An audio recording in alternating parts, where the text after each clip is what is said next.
Perhatikan doa yang kedua yang lebih menakjubkan. Bagian kedua yang lebih menakjubkan. Waj'alna lil muttaqina imama. Dan jadikanlah kami ya Allah sebagai imamnya orang-orang bertakwa. Biasanya kita diajari Allah, doa itu sifatnya tawaduk saja. Waj'alna minat tawabin, waj'alna minal mutatahhirin, waj'alna min ibadikas sholihin, gitu kan? Ya Allah, jadikan kami termasuk di antara banyak orang yang bertobat, termasuk di antara banyak orang yang mensucikan diri, termasuk di antara banyak orang yang hamba-hambamu yang saleh. Tapi doa di ayat ini diajarkan kepada kita bukan waj'alna minal muttaqin, dan jadikanlah kami termasuk orang-orang bertakwa. Enggak. Doanya luar biasa ambisius. Doanya luar biasa ambisius.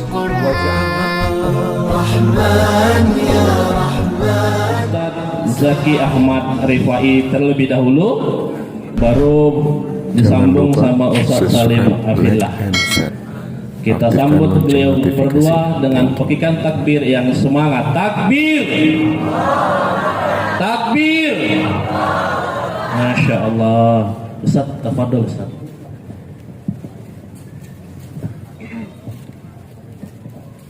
Bismillahirrahmanirrahim. Alhamdulillahi wa kafa, wa salatu wassalam ala nabiyil mustafa wa ala alihi wa sahbihi wa man ihtada. Asyhadu an la ilaha illallah wahdahu la syarikalah wa asyhadu anna Muhammadan abduhu wa rasuluhu la nabiyya rasulullah ba'dah. Allahumma sholli wa sallim wa barik ala nabiyina wa habibina wa syafiina wa maulana Muhammadin wa ala alihi wa sahbihi wa man tabi'ahu bisanin ila yaumiddin. Uhayyikum bitahiyatil Islam, bitahiyatil mubarakah, bitahiyatil al-jannah. Assalamualaikum warahmatullahi wabarakatuh.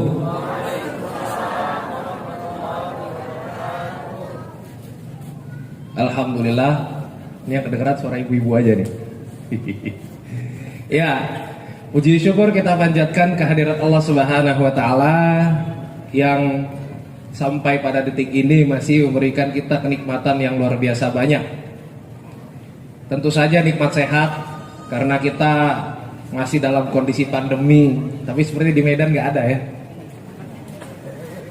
Di Sumatera Utara dan sekitarnya ini kayaknya nggak ada. Bukan nggak ada, nggak nampak ya. Ya, coronanya ini nggak corona kali lah ya, nggak terlalu apa kali. Ya, jadi memang ya begitulah ya. Sekarang mungkin alhamdulillah kita sudah mulai merasakan sehat, merasa berani. Wah, kemarin itu kalau kita terutama di Jakarta ya, itu jalanan sepi, pasar sepi, ya pokoknya kantor-kantor pun sepi. Gak tahu di sini kira-kira sepi juga gak? Enggak. Berarti orang-orang sini pemberani, tauhidnya lebih bagus daripada kita. Iya. Jadi ini patut kita syukuri bersama, bahwa saya alhamdulillah, saya tuh terakhir ke Medan ngisi kajian itu. Ke Medan ini dari Serdang ya. Ya sama lah. Terakhir ke Sumatera Utara tuh untuk ngisi kajian itu sebelum pandemi. Itu sekitar tahun 2018 atau 19. Berarti sudah 3 tahun lamanya saya baru menginjakkan kaki di Sumatera Utara lagi, dan alhamdulillah suasananya sama, kajiannya tetap rame. Ya. Ini bersyukur apa enggak nih gara-gara nih? Bersyukur. Yang kedengeran suara ibu-ibu aja. Saya ini soalnya temanya sehidup sesurga. Saya nggak tahu mau bawain materi apa gitu, karena saya juga pembuka aja kan. Yang ditunggu kan Ustaz Salim sebetulnya kan. Walaupun yang lebih muda saya. Tapi saya lihat memang agak timpang ya. Kalau saya lihat ke sini banyak ibu-ibu. Dan ini ibu-ibu apa mbak-mbak?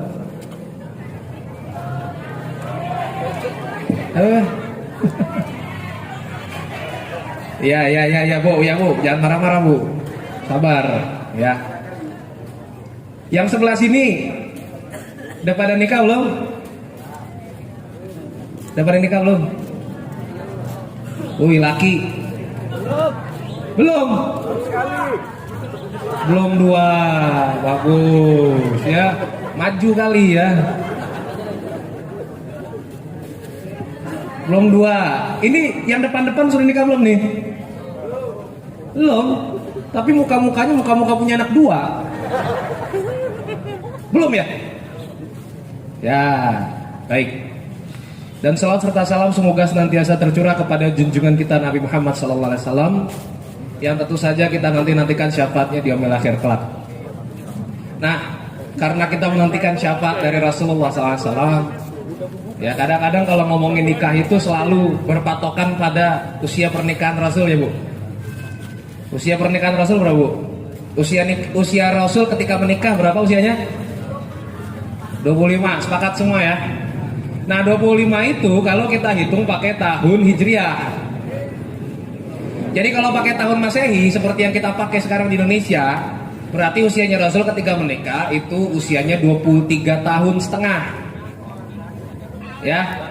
Jadi yang sudah melewati usia 23 tahun, usia 24 tahun, usia 25 ke sana, ya kalau belum nikah diruqyah aja ya. Enggak ya, nikah bukan masalah cepet-cepetan, lambat-lambat. Cuma ini saya terpaku pada temanya soalnya sehidup sesurga. Bagaimana membangun hidup sehidup yang sesurga. Apalagi kalau kita lihat banyak ibu-ibu, karena masalah terbesar Bu, ini sih saya cuma ngomong aja ya. Namanya Ustadz kan biasanya cuma ngomong aja. Ini guru saya.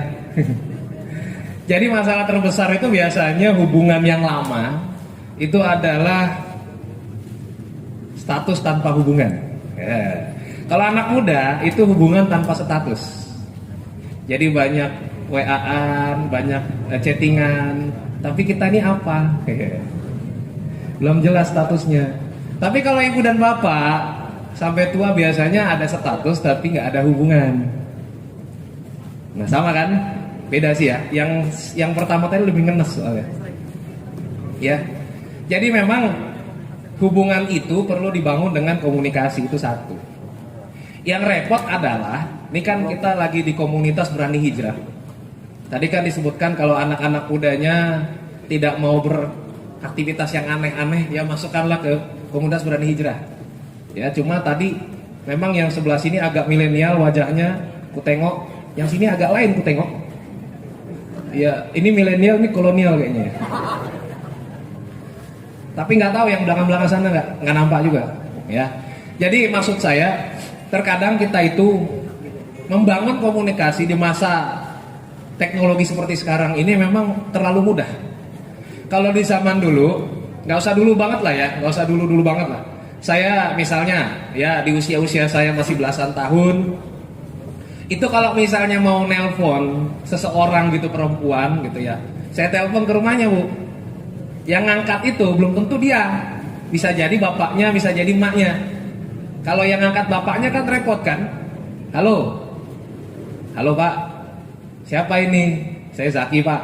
Oh, mau cari siapa? Mau cari si Fulana gitu. Oh ini siapanya? Gitu. Agak getar gitu kan kita kalau ditanya sama bapaknya. Kalau sekarang kan enggak. Sekarang tidak, ya. Sekarang sudah ada WhatsApp. Makanya sekarang komunikasi antar laki-laki dan perempuan, bapak dan ibu sekalian, itu sangat-sangat cair dan sangat-sangat mudah. Makanya hati-hati, ya, sangat mudah. Sekarang siapa kamu naksir sama siapa, tinggal di WA aja, dipencet aja itu simbol telepon, terus di cancel, langsung bilang maaf kepencet tadi. Iya ya, malah kasih tips ya. Sekarang apa yang tidak bisa gitu kan? Bahkan sekarang kita itu banyak sekali menghabiskan waktu kita untuk hal-hal yang sebetulnya tadinya kita niatkan hanya 10-20 menit saja. Misal sudah selempangkan anduk di leher, ya kan? Ceritanya mau mandi, tapi HP berbunyi. Yang mana yang akan kita tuju dulu, kamar mandi atau HP? HP, karena kita kira akan selesai dalam waktu 2-3 menit saja. Ternyata 1,5 jam nggak jadi mandi. Ya, tahu-tahu sudah setengah 9, wah baru sadar, aduh ya Allah jam 9 ada kuliah, belum mandi, belum beresin kamar, belum cuci piring, belum beresin akhlak, oh semua belum diberesin. Baru sadar ternyata belum melakukan banyak hal yang produktif. Ini karena apa? Penggunaan teknologi yang kurang bijak. Saya tidak menyalahkan teknologinya, tapi kan sekarang begini, pandemi ini kan membuat teman-teman sekalian kan harus berkutat pada teknologi, ya kan? Sekolah online, kuliah online, ngaji pun online. Waduh, ampun-ampunan Bu, ngaji online itu. Ya, yang nyalain kamera cuma ustadznya, ngomong sendiri, ketawa sendiri. Yang lain gak ada yang nyalain kamera, ketika dicalain kamera, dia nggak sengaja nyalain kamera, ternyata lagi tiduran. Ya, itu kan sekarang, zaman sekarang seperti itu. Sekarang kita semua berkutat pada gadget, pada gawai. Kalau nggak dikendalikan, ini berbahaya ibu-ibu sekalian dan bapak-bapak sekalian. Ya, saya kasih tahu nih anak-anak muda, para ikhwan dan akhwat pakai kho ya. Para ikhwan yang HP-nya, chat WhatsApp-nya seperti asrama akhwat. Semuanya akhwat itu, tapi centang satu semua. Diblokir soalnya. Iya. Ini Mbak, ini harus dijaga. Ya, dengan pembiasaan. Ini saya akan pembuka saja, nanti beliau akan jelaskan bagaimana sehidup sesurga. Ini yang banyak soalnya sekarang itu yang menjalani hubungan tanpa status, ya kan? Chattingan lama ngilang. Ya. Karena memang begitu uniknya laki-laki di Indonesia ya Kak ya. Uniknya laki-laki di Indonesia. Kalau di luar negeri sana kan hidungnya mancung, kulit putih. Tapi begitu-begitu aja. Kalau di Indonesia ada yang mancung, ada yang enggak, tapi mereka lucu-lucu. Saking lucunya suka menghilang pas lagi disayang-sayangnya. Yang teriak laki-laki, itu berarti pelakunya. Ya. Itu saking lucunya laki-laki di Indonesia. Ya kan, sekarang kita banyak menghabiskan waktu untuk sesuatu yang sangat tidak produktif. Chattingan dari pagi Bu. Assalamualaikum, waalaikumsalam. Udah subuhan belum? Ini lagi subuhan, pap dong subuhannya. Ini lagi sujud, ya coba dong dipoto sujudnya. Habis, terus tanya, subuhan, sudah masuk rotan belum, sudah tilawah belum? Pertanyaannya sih pertanyaan syariah gitu. Tapi tujuannya sudah salah, gitu kan? Terus tanya, jam 6 pagi, jam 7 pagi sudah sarapan belum? Belum. Kenapa nggak sarapan? Nanti sakit loh. Kamu kenapa nggak sarapan? Nanti mati loh. Nggak, nanti aja sarapannya Kak. Kenapa nggak sekarang? Nanti sakit gitu ya. Terus aja kayak gitu. Kamu aja duluan, kamu aja duluan, kamu aja. Aku nggak mau sarapan kalau kamu nggak sarapan. Terus jam 6, jam 7, jam 8 chattingannya itu aja. Sarapan duluan di sana. Enggak, aku mau nyuci dulu. Ya udah habis nyuci ya. Udah sarapan belum? Belum juga habis nyuci. Terus chattingan begitu sampai jam 9, akhirnya mereka berdua mati. Karena enggak ada yang sarapan. Sarapan tinggal sarapan, kenapa harus duluan sih? Nah, jadi ini, kenapa? Karena kita tidak bijak dalam memanfaatkan waktu dan teknologi. Kenapa seperti itu? Memang zamannya seperti itu sekarang. Dulu kalau kita mau mampir ke, mau komunikasi dengan teman kita, kita harus, misalnya harus berjalan, harus ada usaha untuk ke rumahnya. Kita kunjungi rumahnya, tok, assalamualaikum, waalaikumsalam. Besok kita main bola ya, di lapangan biasa jam 3 sore. Oke. Menghabiskan waktu lumayan itu, ada 20-30 menit mungkin kita cuma untuk ngasih tahu seperti itu. Tapi kita produktif, kita berjalan, kita keluar, kita berkomunikasi dengan orang. Zaman sekarang mau nyuci, ya mau pesen makan, kita kan tinggal tunggu saja. Jadi waktu-waktu yang tadinya kita habiskan untuk perjalanan itu jadi bonus. Jadi ada bonus 20, 30, 40, 50, 60 menit sampai 120 menit di rumah. Itulah yang membuat munculnya banyak generasi rebahan. Bangga lagi. Nah, maka dalam pembuka ini saya mau sampaikan, bijak-bijaklah dalam menggunakan waktu. Kenapa? Karena Allah Subhanahu wa taala sudah mengingatkan dari jauh-jauh hari.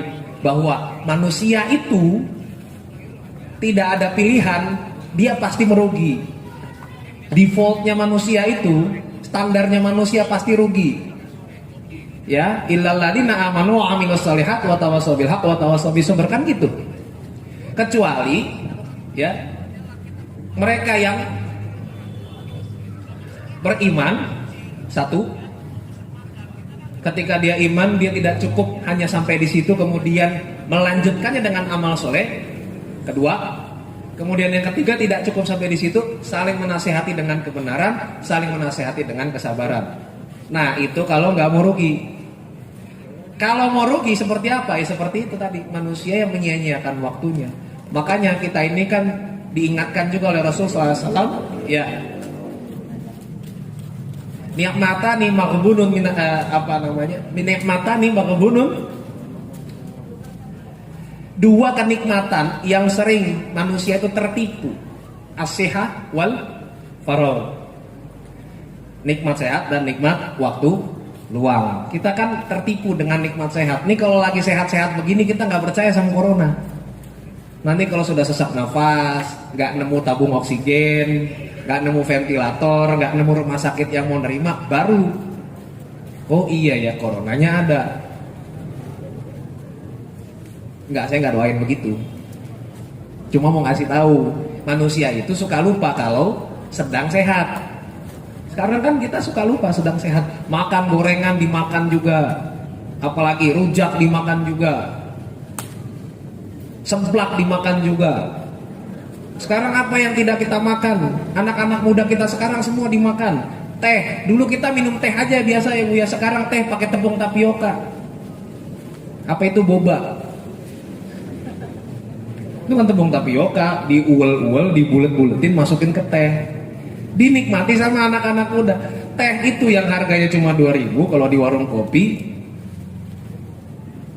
dijual sama boba-boba itu jadi 20.000. Keren kan? Keren. Apalagi dimakan. Koran dikasih tepung, digoreng, dimakan. Koran. Sekarang makanan kita aneh-aneh. Terus dengan lucunya kita tanya, kok penyakit orang sekarang aneh-aneh ya? Iya, makanannya aneh-aneh. Ya, yang anak muda ya. Diperhatikan sekarang kadar gula, karena banyak orang yang sudah diabetes di usia-usia 20-an akhir, 30 dan seterusnya. Diperhatikan itu. Nah, sehat itu juga harus disyukuri dan dimanfaatkan sebaik-baiknya. Begitu. Ya, jadi untuk menjadi pemuda yang baik itu juga harus dijaga kesehatannya. Ini kan kita mau ngomongin sehidup sesurga ini.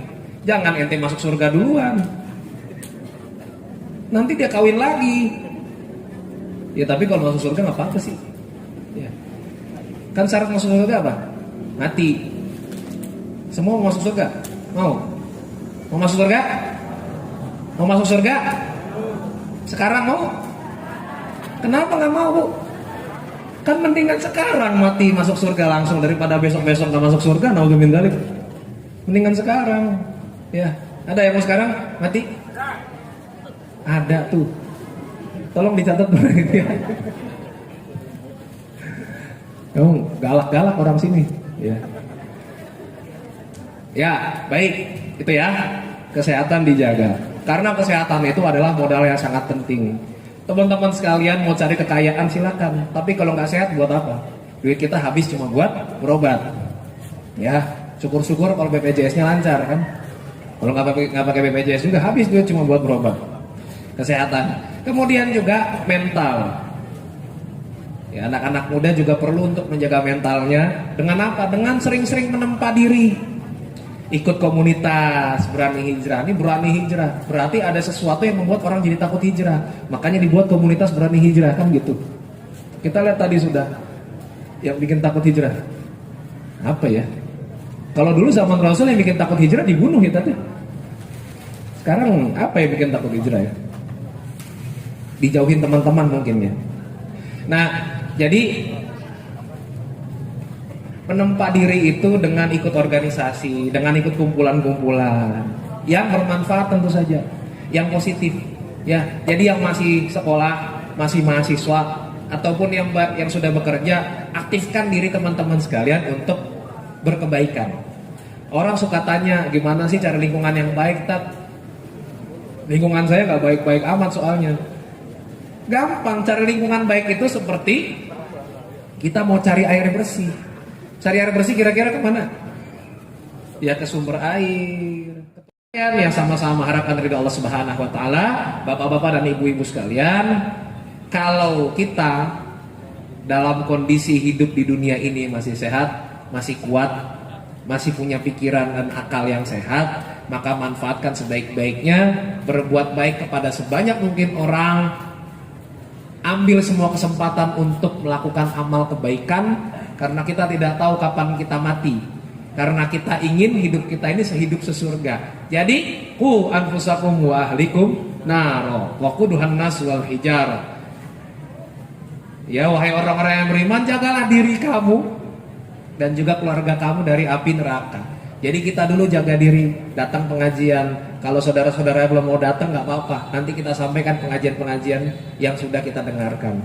Terus kita jaga diri kita sampai kemudian proses pelan-pelan kita jaga dan ajak keluarga kita sampai kemudian sama-sama bisa masuk ke surganya Allah Subhanahu Wa Taala. Amin ya rabbal alamin. Demikian dari saya. Aku qouli hadza astaghfirullah li wa lakum. Kita akan dengarkan guru kita bersama Al-Mukarram Ustaz Salim Afillah. Assalamualaikum warahmatullahi wabarakatuh. Ya alhamdulillah, baru saja kita dengarkan tausiah dari baru saja penasehat komunitas Berani Hijrah mendarat di komplek Yayasan Nurul Amalia. Untuk itu silakan teman-teman agak dikawal dulu penasehat kita yang satu ini, yang ilmunya sudah disalurkan kepada kita semua. Beserta yang akhwat tolong agak dikawal Umi Salamah, Umi Eka untuk segera naik di atas panggung. Dan ahlan wa sahlan Ustadz Nur, Ustadz Ihsan,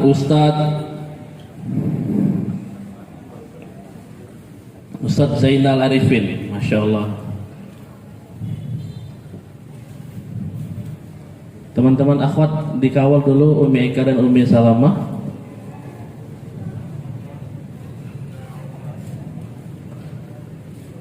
Oke, baik, kita undang Ustadz Juna Dr.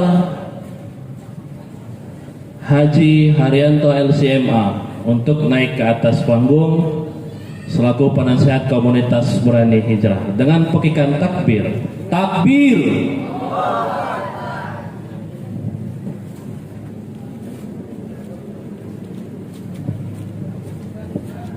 illa iyyahu wa natawakkalu alaihi. Allahumma fasalli wa sallim wa barik ala sayyidina wa habibina wa syafi'ina wa maulana Muhammad wa ala alihi wa ala ashabihi wa dhurriyyatihi wa man sara ala nahjihi wa sanna bi sunnatihi wa ihtada bi hadiyihi ila yaumi liqa'i rabbih.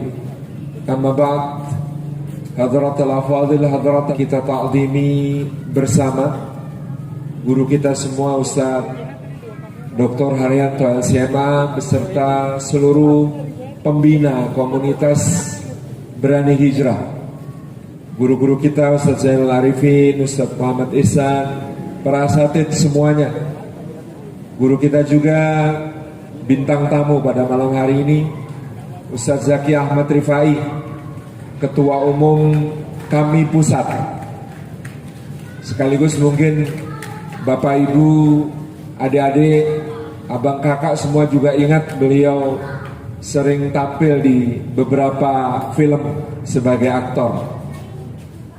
Yang kita hormati Ketua Umum Komunitas Berani Hijrah beserta seluruh jajaran pengurus, semua yang hadir pada malam hari ini, rahimani wa rahimakumullah. Puji syukur kehadirat Allah Subhanahu wa Ta'ala yang telah menghimpun kita di dalam majelis ilmu, pemudah jalan kita semua menuju ke surga. Semoga duduk kita semua termasuk taman di antara taman-taman surga, tempat Allah mencurah-curahkan rahmatnya, menaungkan sayap-sayap malaikatnya, menurunkan sakinah ke dalam hati kita, dan menyebut-nyebut nama kita semua dengan bangga pada makhluk-makhluk mulia yang ada di sisinya.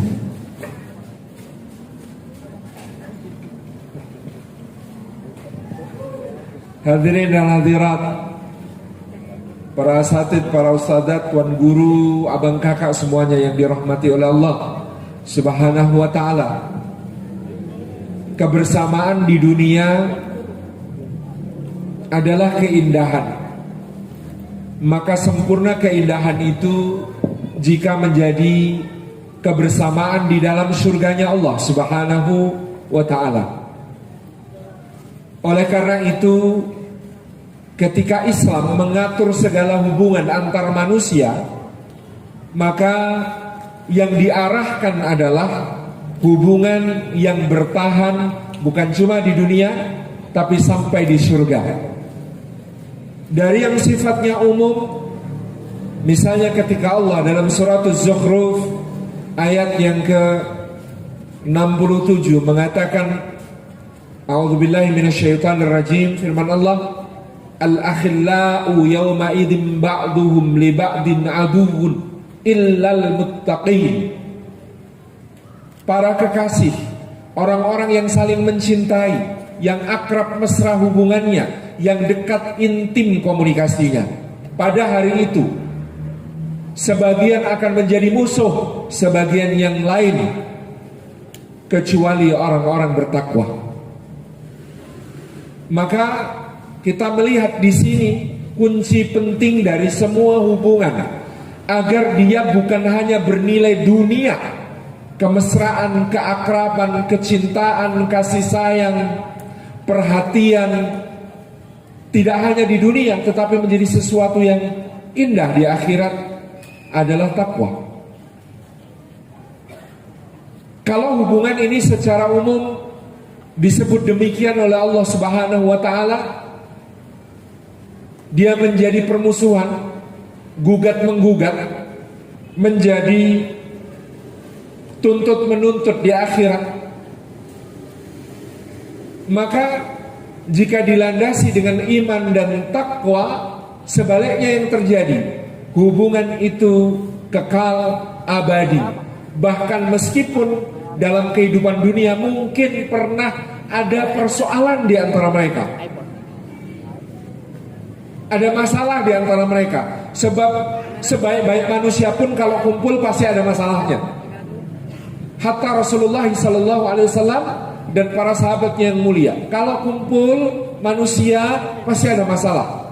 Tapi Allah kemudian akan memberikan anugerah kepada orang-orang beriman dan bertakwa ini di akhirat dengan dia nyatakan, wa naza'na min sudurihim min ghillin ikhwanan ala sururim mutaqabilin. Kelak di surga, kata Allah, kami cabut segala rasa dendam, segala yang baper-baper di dalam hati, segala gagal move on di dalam hati, segala perasaan yang kemudian nyesek di dalam hati, kami cabut semuanya, kata Allah Subhanahu wa ta'ala. Dari dada mereka, orang-orang beriman dan bertakwa ini, ikhwanan, mereka kemudian akan menjadi saudara-saudara di sisi Allah, di surganya, di atas alas-alas yang begitu lembut, indah, bantal-bantal yang begitu empuk dan nyaman. Di surganya Allah Subhanahu wa ta'ala, mereka saling memandang dengan penuh keridhaan, berhadapan-hadapan, bersaudara kembali di akhirat nanti.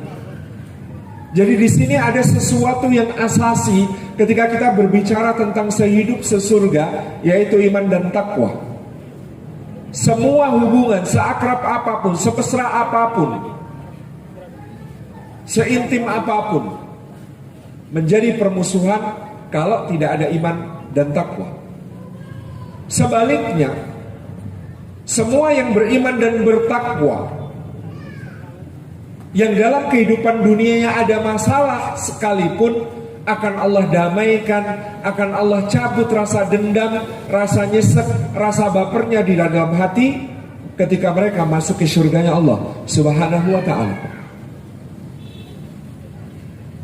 Dalam kasus yang pertama kita menemukan cerita tentang Ubay bin Khalaf dan Uqbah bin Abi Mu'aid, dua tokoh Quraisy yang kemudian salah satu di antara keduanya akan mengucapkan kalimat yang diabadikan oleh Al-Quran, seperti dikutip Imam As-Suyuti dalam Lubabun Nuqul fi Asbabin Nuzul dalam bab Suratul Furqan, ketika menjelaskan ayat ya wailata laitani lam attakhid fulanan khalila, aduhai binasa celaka aku, andai dulu di dunia tidak kujadikan si fulan itu sebagai kawan akrabku, sebagai teman dekatku, sebagai sahabat mesraku.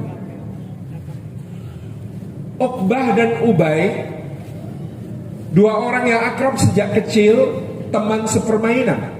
Ketika remaja satu geng, ketika menikah nikahin kakak adik sehingga ipar-iparan. Dekat hubungannya, apa yang dikatakan Uqbah itulah sikap Ubay, apa yang menjadi pilihan Ubay itulah pilihan Uqbah. Orang memahami demikian. Sampai suatu hari Uqbah bin Abi Mu'aid lewat di dekat Nabiullah Muhammad sallallahu alaihi wasallam yang sedang berdiri di rukun Yamani di hadapan Ka'bah melaksanakan salat menghadap ke arah Baitullah sekaligus ke arah Masjidil Aqsa, Baitul Maqdis. Karena rukun Yamani berada di sebelah selatan, maka Rasulullah ketika menghadap Ka'bah dari arah situ sekaligus menghadap Baitul Maqdis, kiblatnya. Nabi SAW membaca ayat-ayat Al-Quran yang begitu indah, yang menghunjam dada Uqbah bin Abi Mu'aid sehingga dia berpikir, Muhammad ini tidak mungkin mengarang kata-kata seperti ini. Kalimatnya di bawah berakar kokoh, di atas memberi buah yang manis dan harum. Maka jangan-jangan Muhammad ini memang betul-betul orang yang mendapat wahyu. Apa aku masuk Islam saja ya?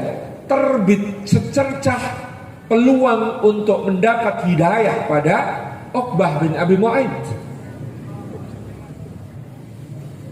Tapi terbitnya fajar menjelang hidayah ini tiba-tiba kena gerhana.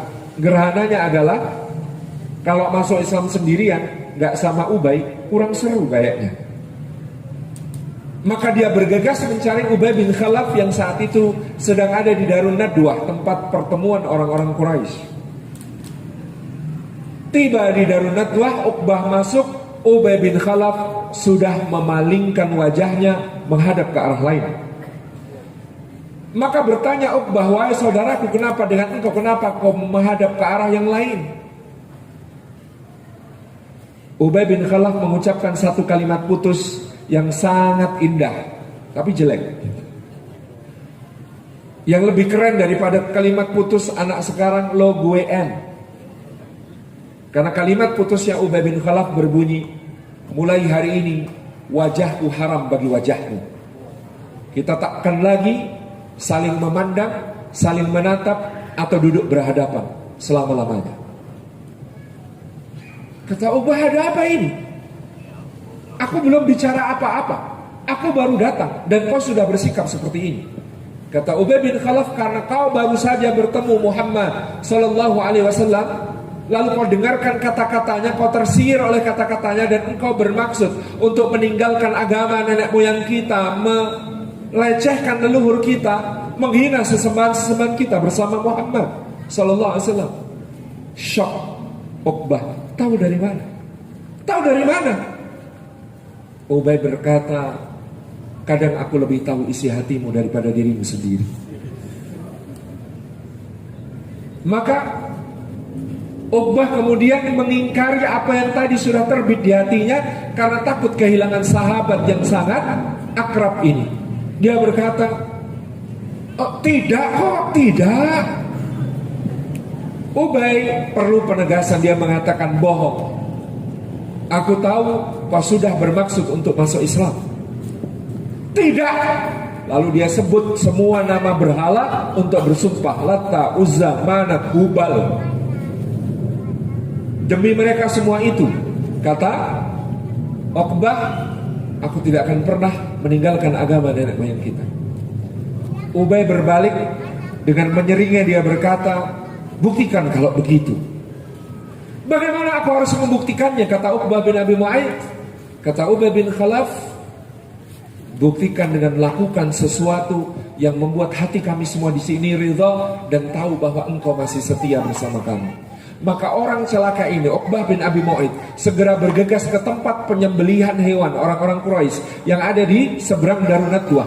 Di situ dia membawa wadah, dia isi dengan kotoran-kotoran dan isi perut unta yang busuk menjijikkan. Dia bawa itu ke dekat Muhammad sallallahu alaihi wasallam. Yang Muhammad sallallahu alaihi wasallam sedang bersujud, maka dia tumpahkan itu ke kepala dan punggung Muhammad sallallahu alaihi wasallam.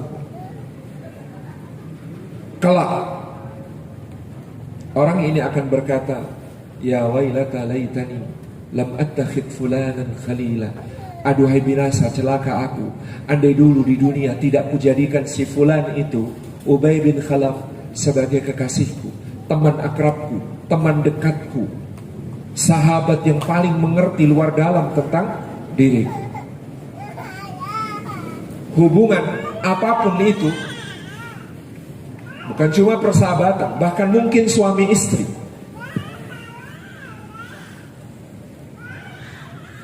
ketika kemudian tidak ditata dengan baik, atas karena apa niatnya, dengan iman dan takwa yang menjaganya, maka inilah bahayanya kelak di akhir.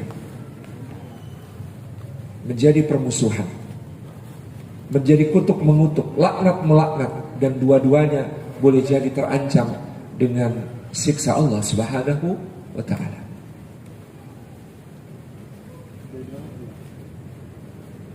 Tetapi sebaliknya, ketika iman dan takwa yang menjadi ikatan di antara kita, maka kita punya harapan bahwa kelak kita akan dihimpun oleh Allah di surganya bersama-sama. Bahkan ketika pun ada masalah di antara kita, karena orang terbaik berkumpul pun pasti ada masalahnya. Jangankan kita-kita. Nabi SAW seperti apa sayangnya kepada Sayyidina Utsman bin Affan radhiyallahu anhu. Disayang sampai dinikahkan 2 kali dengan putri beliau. Ruqayyah menikah dengan Utsman, lalu Ruqayyah sakit dan wafat di saat perang Badar. Maka Utsman dinikahkan dengan adiknya Ruqayyah, Ummu Kulthum. Ketika terjadi sesuatu, selalu Rasulullah berpesan, jaga Utsman, jaga Utsman, jaga Utsman. Ketika Bai'atul Ridwan, Utsman dikirim ke Makkah dan terkabar siar bahwa Utsman terbunuh, ditawan dan lain sebagainya. Maka dalam Bai'atul Ridwan Rasulullah SAW mengatakan, ini tanganku dan ini tangan Utsman. Kayak apa cintanya Nabi SAW kepada Sayyidina Utsman. Tapi di satu kejadian, misalnya tentang Abdullah bin Sa'ad bin Abi Sarh, saudara sesusuan Utsman yang pernah masuk Islam, lalu bahkan diangkat Rasulullah karena kecerdasannya dan kepandaiannya sebagai penulis wahyu. Baru beberapa hari jadi penulis wahyu, murtad balik ke Makkah. Pulang ke Makkah sudah membawa peta kota Madinah, diserahkan kepada Abu Sufyan. Lalu Abu Sufyan dengan yakin bergerak untuk menghancurkan Madinah dalam perang yang disebut sebagai perang Ahzab atau perang Khandaq. Maka Abdullah bin Sa'ad bin Abi Sarh yang bukan cuma murtad tapi membawa bencana bagi Madinah dengan penyerbuan pasukan Ahzab itu, dalam Fathu Makkah masuk blacklist, TO, target operasi, daftar hitam. Yang Rasulullah bersabda, dimanapun kalian temukan orang-orang ini, termasuk salah satunya Abdullah bin Sa'ad bin Abi Sarh, hatta ketika dia bergelantungan di tirai Ka'bah, bunuh di tempat. Ini keputusan Nabi SAW. Abdullah bin Sa'ad bin Abi Sarh, ketika pasukan kaum muslimin masuk kota Makkah, tahu dia dalam bahaya, maka dia bersembunyi di sudut kota Makkah menanti pasukan kaum muslimin masuk. Dia mencari-cari sosok yang menurut dia pasti bisa menolongnya.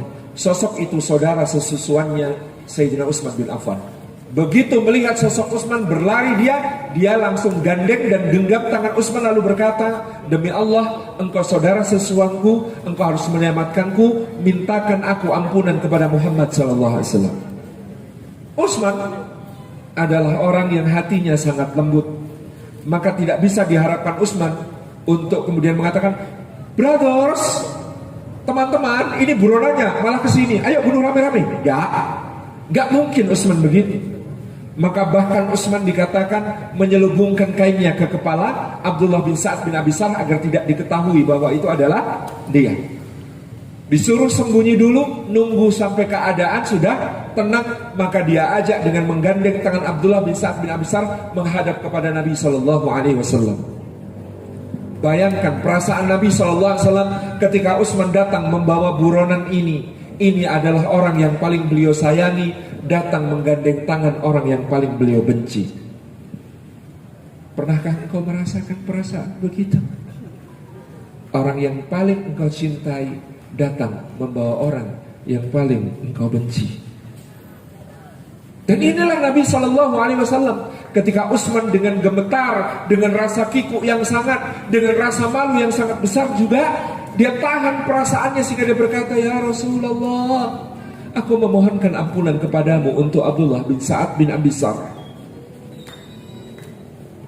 Dan Nabi SAW terdiam lama sekali. Sehingga ketika Abdurrahman Syarqawi menulis kisah ini, dia mengatakan, seandainya ada rambut jatuh ketika itu, pasti terdengar nyaring di telinga semua orang. Saking heningnya karena Rasulullah diam, tidak berkata apa-apa. Lama sekali, beberapa jenak, sampai akhirnya kemudian beliau menganggukkan kepala. Iya. Lalu Utsman dengan bergegas menarik orang itu, Abdullah bin Sa'ad bin Abi Sarh, keluar dari majelis karena dia tahu meskipun Rasulullah sudah mengampuni, Rasulullah tentu sangat berat untuk memandang wajahnya. Sebagaimana ketika Rasulullah SAW datang kepada beliau, orang yang telah membunuh Sayyidina Hamzah bin Abdul Muthalib, membelah dadanya, mengambil jantungnya dan menyerahkannya kepada Hindun untuk dikunyah-kunyah, Wahsy.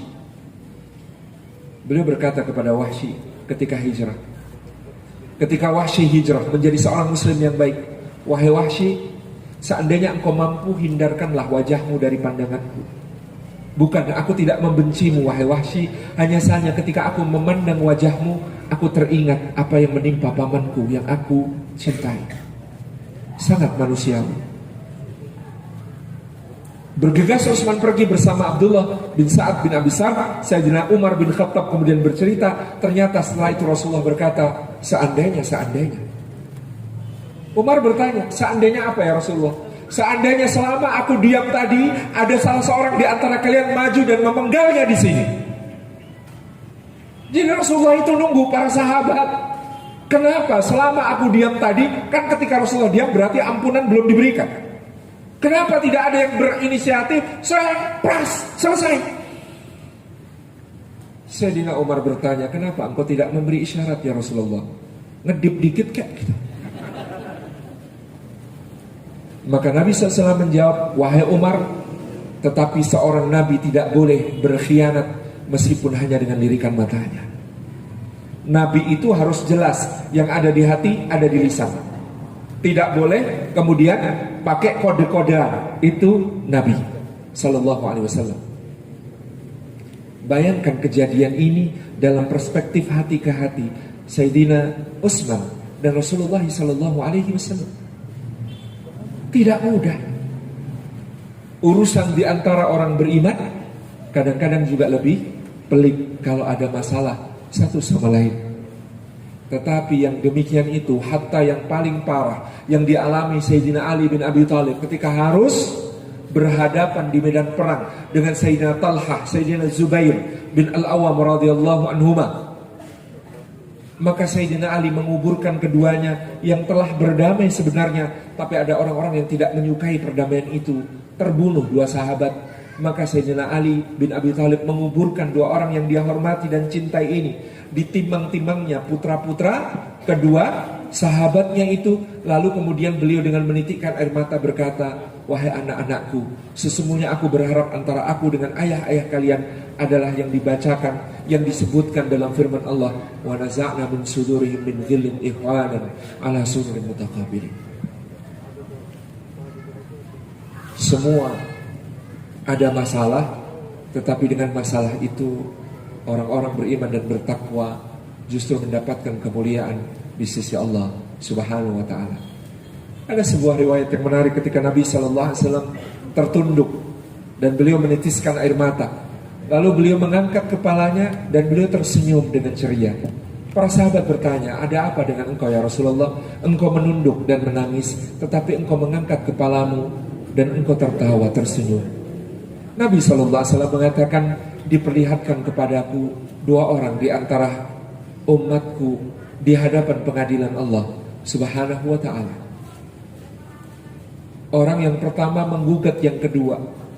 Ya Rabbi, di dunia saudaraku ini aku mencintainya dan dia pun mencintaiku, tapi dia telah mendzalimi aku, dia telah menyakiti aku, dia telah mengambil hakku, dia telah melanggar kehormatanku, maka adililah di antara kami. Biasanya kasus-kasus umum kalau ada mukmin menggugat, ya, kalau ada orang saling menggugat satu sama lain di hadapan pengadilan Allah, maka yang terjadi adalah Allah perintahkan si tergugat untuk diambil amal-amal baiknya, diberikan kepada si penggugat sebagai bayaran atas kerugian yang dia timpakan di dunia. Kalau habis, bahkan nanti dosanya si penggugat ditambahkan kepada si tergugat. Tapi ini kasus berbeda ternyata, karena Allah Subhanahu wa ta'ala kemudian berfirman kepada si penggugat, irfa' ra'saka ya fulan, angkat kepalamu wahai hambaku. Orang itu mengangkat kepalanya, kemudian tampak olehnya sebuah istana yang sangat indah, di dalam kebun yang sangat indah, yang dialiri sungai-sungai yang sangat indah. Istana itu tidak terlihat ujung ke ujungnya karena saking besarnya. Maka dia bertanya kepada Rabbnya Jalla Jalaluh, ya Rabbi, li ayyi nabiyyin hadzal qasr? Ini istana miliknya Nabi siapa ya Allah? Maka Allah berfirman kepadanya, bukan, enggak harus Nabi yang punya istana ini. Fali ayyi siddiqin hadzal qasr ya Rabbi? Kalau begitu milik orang siddiq yang mana istana ini ya Rabbi? Allah berfirman, bukan, enggak harus orang siddiq yang punya istana ini. Orang itu bertanya, fali ayyi syahidin hadzal qasr ya Rabbi? Kalau begitu milik orang syahid yang mana istana ini ya Allah? Allah berfirman, tidak harus orang syahid yang punya istana ini. Maka bagi siapa istananya ini Allah? Ya Allah, ini istana untuk siapa? Allah berfirman, untuk siapapun yang bisa membayar harganya. Berapakah harganya ya Allah? Allah berfirman, ta'fu an akhika walaka hadzal qasr. Kalau kamu maafkan saudaramu, maka istana ini untukmu. Al-an ya Rabbi, al-an qad afautu anhu. Ya Allah, sekarang saya sudah memaafkan dia ya Allah. Saya sudah memaafkan dia. Maka diangkatlah orang itu menempati istana yang sangat indah yang tadi sudah dia lihat. Sedangkan saudaranya yang dimaafkan itu ditempatkan oleh Allah di istana, di seberang istana saudaranya itu. Tabarakar Rahman. Ada pengadilan Allah yang Allah bukan cuma menjadi hakim di situ, tapi bahkan menjadi pembela bagi terdakwanya. Pertanyaannya, apakah kita layak dibela oleh Allah Subhanahu wa ta'ala dalam pengadilannya kelak, seperti yang diceritakan Nabi Sallallahu Alaihi Wasallam ini? Apakah kita adalah orang yang, ya ayyuhalladzina amanu in tansurullaha yansurkum wa yuthabbit aqdamakum? Wahai orang-orang yang beriman, tolonglah agama Allah, maka Allah akan menolong kalian dan meneguhkan telapak kaki kalian. Allahu yarham Kiai Mu'tamid Khalil, guru kami, mengatakan tentang ayat ini, termasuk diteguhkan telapak kaki bukan hanya pada saat dia di mahsyar, di hisab, kemudian juga di dalam pengadilannya Allah, adalah bahwa jika dia terhalang dari surganya Allah karena urusannya dengan sesama hamba, maka Allah yang akan meneguhkan telapak kaki. Tabarakar Rahman. Sebaik-baiknya orang ada buruknya dalam hubungan kita sehari-hari. maka betapa kita memerlukan pembelaan dari Allah yang semacam ini. Inilah yang bisa kita lakukan, salah satunya dengan menolong agama Allah. Guru kita tadi bercerita, Ustaz Haryanto baru menata dan berkoordinasi untuk membahagiakan masyarakat. Nanti jam 2 berangkat ke Danau Toba. Fi amanillah, barakallahu fikum. Ini luar biasa ya. Sungguh tertohok hati kami kesungguhan beliau dalam membina masyarakat. Kami sedang mencontoh sedikit-sedikit di lereng Merapi Merbabu, di binaan kami di pesantren masyarakat Merapi Merbabu. Tapi belum sampai level ngantar piknik jam 2 dini hari. Tabarakallah Rahman. Insyaallah yang seperti inilah teladan kita, yang seperti inilah guru kita dalam bagaimana kita menata segala hubungan di antara kita supaya kita sehidup sesurga. Maka relationship goalnya dalam hubungan-hubungan yang khusus suami istri misalnya adalah udkhulul jannah antum wa azwajukum tuhbarun. Masuklah ke dalam surga, kamu dan istrimu dikembirakan oleh Allah Subhanahu wa taala. Family goals kita semua adalah jannatu adn yadkhulunaha ma'aman salaha min abaihim wa azwajihim wa abnaihim. Surga Aden yang mereka masuki bersama orang yang berbuat kebaikan, yang saleh, dari bapak-bapaknya ke atas, istri-istrinya dan anak keturunannya. Dan big family goals kita adalah alladzina amanu wa taba'athum dzurriyyatuhum biiman alhaqna bihim dzurriyyatahum. Orang beriman kok anak keturunannya mengikutinya di dalam keimanan karena dia doakan, karena dia didik, karena dia kondisikan sebaik-baiknya, maka kami himpunkan dia bersama seluruh garis keturunannya ke atas maupun ke bawah. Kenapa ditakwil ke atas juga? Karena kata dzurriyah itu bukan hanya keturunan ke bawah. Misalnya dalam surah Yasin, anna hamalna dzurriyyatahum fil fulkil masyhur, itu maksudnya ke atas. Maka garis keturunan ke atas ke bawah semuanya dihimpunkan oleh Allah di surganya. Bapak-bapak, ibu-ibu, mulai hari ini niatkan amal-amal kita bukan hanya untuk diri kita sendiri. Karena telah datang dalam hadis seorang dimasukkan ke dalam surga Allah. Lalu dia bertanya kepada Rabbnya Jalla Jalaluh, ya Allah, di manakah bapak-bapakku? Di manakah istriku? Di manakah anak-anakku? Maka dijawab, mereka adalah orang-orang yang tingkatan amalnya dulu di dunia tidak mencapai tingkatan amal yang dia capai, sehingga kedudukan mereka di akhirat tidak sama dengan dirinya. Lalu dia berkata kepada Rabbnya Jalla Jalaluh, pada Allah Maha Tahu, dia mengatakan, ya Rabbi, dulu di dunia ketika beramal saya niatkan amal saya bukan cuma untuk diri saya sendiri, tapi juga untuk bapak-bapak saya, untuk ibu saya, untuk istri saya, untuk anak-anak saya. Maka Rabb kita Jalla Jalaluh memerintahkan agar dia dihimpunkan bersama seluruh keluarga yang dia sebutkan di dalam surga yang sama, sehidup sesurga. Bapak Ibu yang dirahmati oleh Allah, maka inilah doa yang diajarkan oleh Allah Subhanahu wa taala melalui para ibadur rahman kepada kita semua agar keluarga kita sehidup sesurga. Rabbana hablana min azwajina wa dzurriyyatina qurrata a'yunin waj'alna lil muttaqina imama. Ini waktunya kita memperbanyak doa ini terus menerus sampai kelak kita dihimpun oleh Allah di surga bersama keluarga kita dan orang-orang yang kita cintai. Duhai Rabb kami, anugerahkanlah untuk kami, pasangan kami, anak keturunan kami menjadi qurratu a'yun, penyejuk mata dan hati kami. Dia menyejukkan mata dan hati kami dengan iman dan takwa di hatinya, dengan ibadah yang dia lakukan, amal-amal saleh yang dia tunaikan, dan dengan akhlak mulia yang dia tampilkan.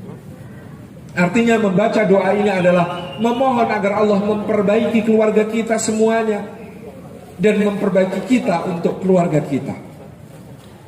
Karena kata qurrah ain, qurratu a'yun itu lebih tinggi dari cinta. Maka kita ingin di dalam keluarga kita bukan sekedar cinta, tapi levelnya sampai qurratu a'yun. Rasulullah mengatakan, dijadikan kecintaanku pada dunia kalian itu pada istri dan wewangian. Dan waju'ilat qurratu aini fis salati, dan dijadikan qurrah ainku di dalam salat. maka pemahamannya qurrah ain lebih tinggi daripada cinta. Tetapi Allah mengajari kita, keluarga kita dijadikan qurrah ain lebih tinggi daripada cinta. Maka mudah-mudahan bapak-bapak kalau baca banyak-banyak doa Rabbana hablana min azwajina wa dzurriyyatina qurrata a'yun waj'alna lil muttaqina imama. Dia bisa memandang istrinya bukan hanya dalam wujud fisik dunianya sekarang, tapi terbayang apa yang akan menjadi wujud istrinya kelak di surga. 70.000 kali lipat lebih cantik daripada bidadari yang paling cantik. Masya Allah. Sekarang sedang menyamar, dan penyamarannya sempurna. Tadi disebutkan Ustaz Zaki pakai daster, tambalan 7 tempat, nodanya lengkap, ada kecap, ada saus, ada minyak jelantah, ada oli. Masya Allah. Penyamarannya sempurna. Sebagai ujian bagi bapak-bapak untuk bersabar sejenak. Nanti 70.000 kali lipat lebih cantik daripada bidadari yang paling cantik. Ibu-ibu juga sabar, karena bapak ini menjengkelkan sekali itu, Bu. Ini sedang acting saja, Bu. Aslinya nanti kalau masuk surga, mereka bapak-bapak ini tampangnya setara Nabi Yusuf, umurnya seperti umurnya Nabi Isa ketika diangkat ke langit 33 tahun. Masya Allah, tabarakallah. Karena apa? Karena membaca doa Rabbana hablana min azwajina wa dzurriyyatina qurrata a'yun waj'alna lil muttaqina imama. Seperti nasihat Imam Syafi'i, ketika istri cantiknya memudar, maka harus semakin pandai untuk menjaga pandangan. Karena bapak-bapak ini kalau sudah menikah nggak boleh lagi cari cantik-cantik. Yang cantik itu edisi baru keluar tiap hari, Pak. Maka harus nguatin doa Rabbana hablana min azwajina wa dzurriyyatina qurrata a'yun. Perhatikan doa yang kedua yang lebih menakjubkan. Bagian kedua yang lebih menakjubkan. Waj'alna lil muttaqina imama.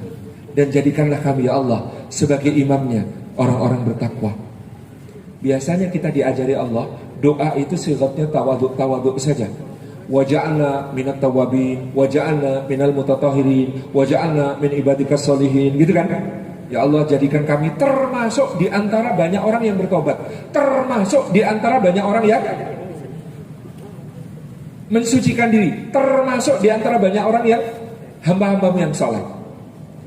Tapi doa di ayat ini diajarkan kepada kita bukan waja'alna minal muttaqin, dan jadikanlah kami termasuk orang-orang bertakwa. Enggak. Doanya luar biasa ambisius. Doanya luar biasa ambisius. Waja'alna lil muttaqina imama, dan jadikanlah kami sebagai imamnya orang bertakwa, pemimpinnya orang bertakwa. Allahu Akbar. Karena ambisius dalam hal yang tidak tampak itu agak aman, Pak. Kalau ambisius dalam hal yang tampak itu banyak yang sliding. Saya ambisius jadi wali kota, pasti banyak yang merintangi. Ambisius jadi gubernur, tampak jadi banyak yang merintangi. Tapi ambisius menjadi imamnya orang bertakwa, gak akan ada yang nyeleding. Gak akan ada yang nyeleding. Aman. Karena takwa satu-satunya ukuran kemuliaan yang Allah bolehkan mengukur di antara kita. Inna akramakum indallahi atqakum. Tetapi takwa tidak didisplay di muka kita ternyata. Kan enak kalau takwa itu ada displaynya di muka kita. Kita ketemu orang, poin takwanya 85, kita 65. Langsung cium tangan, Pak, assalamualaikum, masya Allah bapak lebih mulia dari saya. Loh kok tahu dek? Lah itu bapak poin takwanya 85, saya 65 gitu. Enak kalau begitu. Tapi ternyata enggak ditampilkan oleh Allah. Maka kata para ulama, kesimpulannya takwa itu soal mari berjuang menjadi yang paling takwa, tapi jangan pernah meremehkan yang lain, karena boleh jadi dia lebih takwa daripada kita. Dalam doa kita minta yang setinggi-tingginya. Waja'alna lil muttaqina imama. Dan itu juga berarti sebagian ulama nakwili bahwa takwa itu Allah kita minta untuk anugerahkan kepada seluruh keluarga kita, sehingga paling tidak imam orang bertakwa itu adalah kita di tengah keluarga kita. Saking pentingnya takwa, kenapa? Takwa yang mengikat tadi, al-akhillau yawma idzin ba'duhum li ba'din adu illal muttaqin. Karena para kekasih pada hari itu, orang yang saling mencintai dan menyayangi pada hari itu akan jadi musuh. Jangan sampai musuh yang paling menyakitkan adalah musuh yang paling dekat dengan kita, yaitu keluarga kita. Na'udzubillah min dzalik. Sehingga doanya waja'alna lil muttaqina imama. Karena ayat pertama dibaca sudah ketemu dengan ayat terakhir yang dibaca, maka materinya selesai. Jazakumullahu khairan. Wassalamualaikum warahmatullahi wabarakatuh.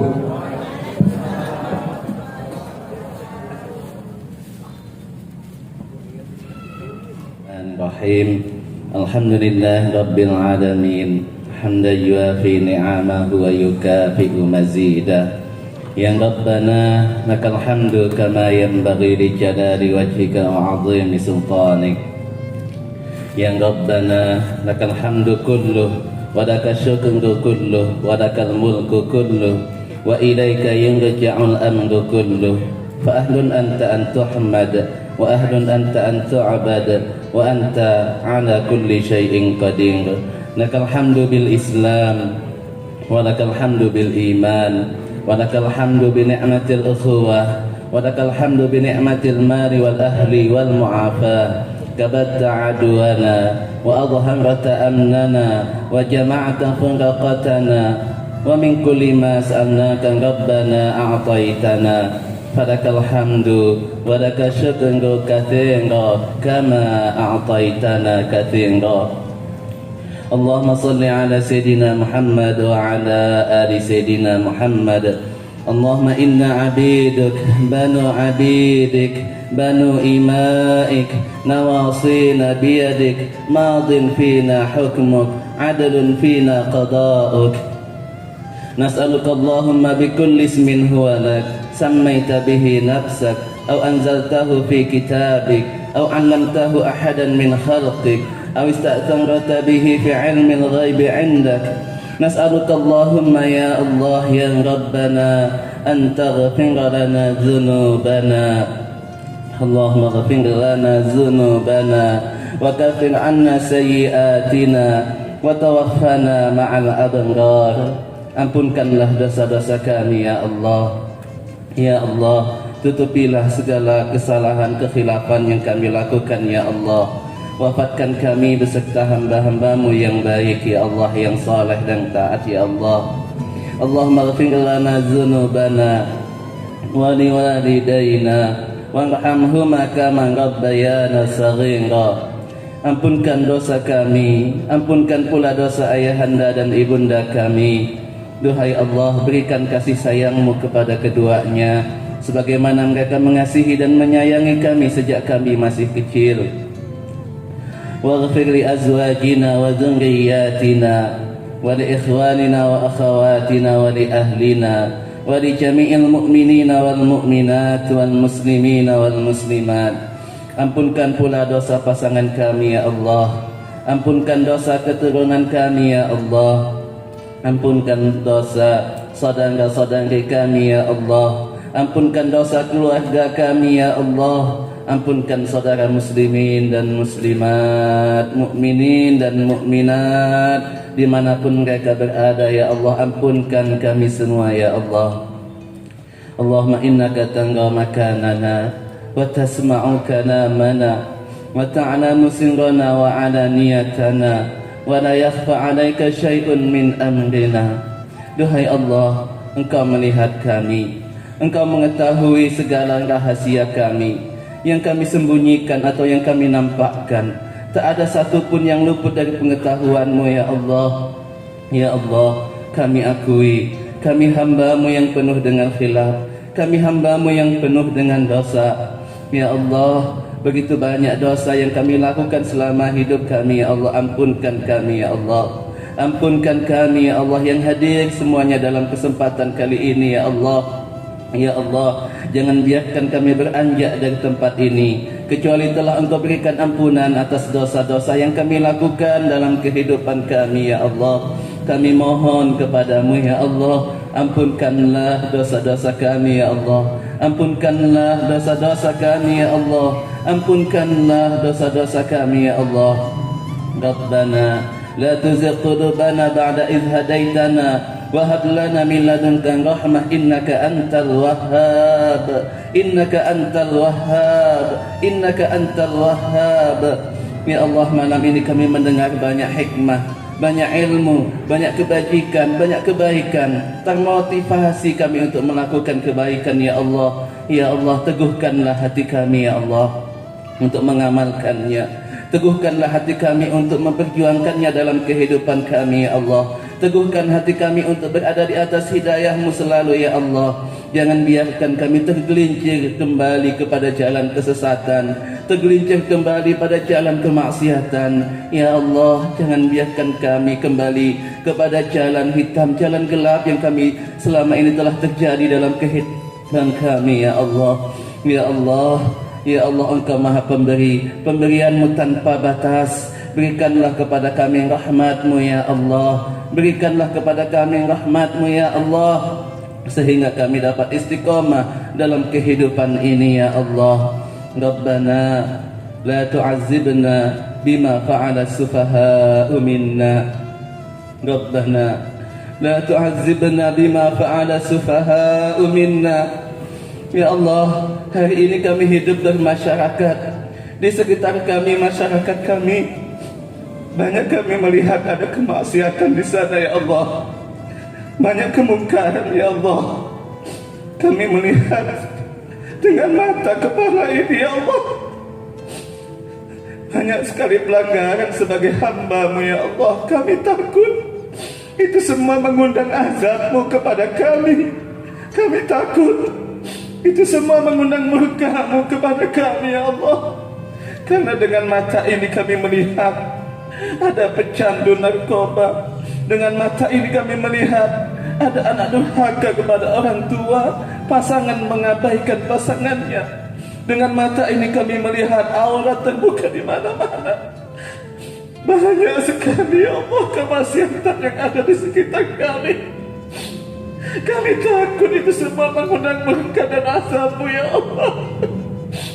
Ya Allah, jangan turunkan azab ke tempat kami karena kemaksiatan yang dilakukan oleh mereka yang tinggal di sekitar kami ya Allah. Allah mahdina wahdibina, Allah mahdina wahdibina waj'alna sababan liman ihtada. Teguhkan hidayah-Mu kepada kami. Jadikan kami menghantarkan hidayah buat mereka yang tinggal di sekitar kami, buat mereka yang ada di sekitar kami. Jadikan kami penyebab orang lain mendapat hidayah-Mu ya Allah. Ya Allah, kami mohon kepada-Mu ya Allah.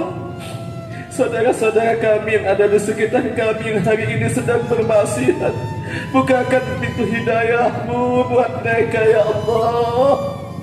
Ya Allah, melalui acara kami di malam ini kami berharap kami semakin teguh dalam hidayah-Mu. Begitu juga kami bermohon kepada-Mu ya Allah, acara ini dapat membuka hidayah buat mereka yang ada di sekitarnya ya Allah. Buat teman-teman kami, buat sahabat kami, buat keluarga kami, buat masyarakat kami.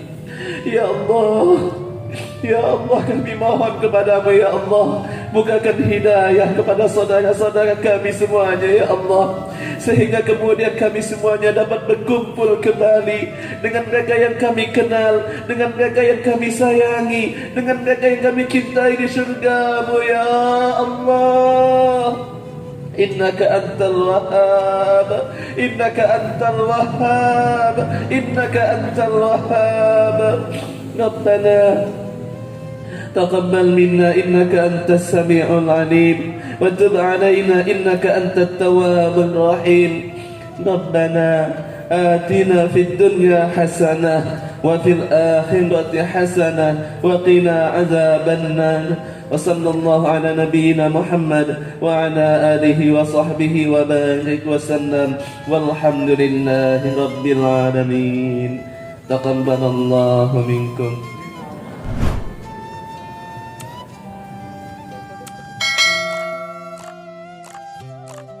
Lupa subscribe, like, and share. Aktifkan lonceng notifikasinya. Terima kasih. Wassalamualaikum warahmatullahi wabarakatuh.